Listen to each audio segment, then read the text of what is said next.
Hey everybody, Roger Levin here with your Specialty Practice Pearl of the Week.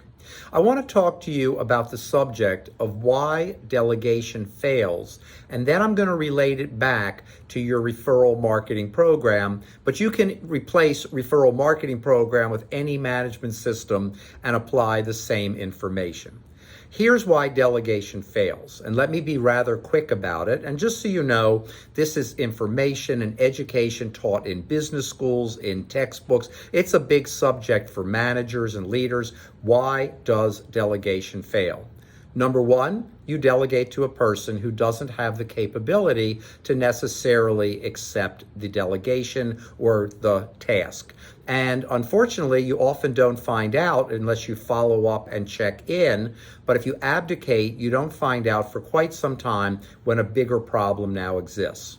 Number two, you don't explain the expected result. So you tell the person the task, you delegate it, but why does delegation fail? Because they'll go do what they think they should be doing, but they don't understand the expected necessary result. They don't achieve it, and we have delegation failure. Number three, you give what I call a murky explanation. Murky means you give them what you think is enough information to accept the delegation. They go ahead and accept it, but it's murky to them. They don't really understand it. They don't do it properly. It doesn't work out. Delegation fails. And number four is you don't give them a chance to ask questions. I've noticed over many years that if a person asks one or two or three questions, they often can get the clarification they need to do a great job with the delegation.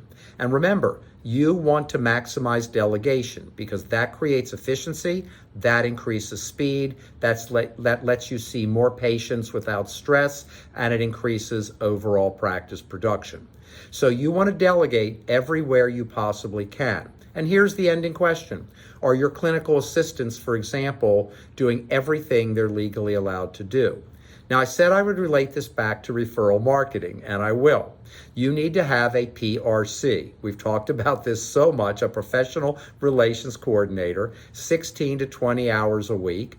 And if you don't give them enough time, they'll fail. So make sure you give them the time. But if you delegate to them and then you ignore them and you don't meet with them enough, and their role is increasing referrals, which is so important to the practice, then you've delegated a job that a person may not know how to do.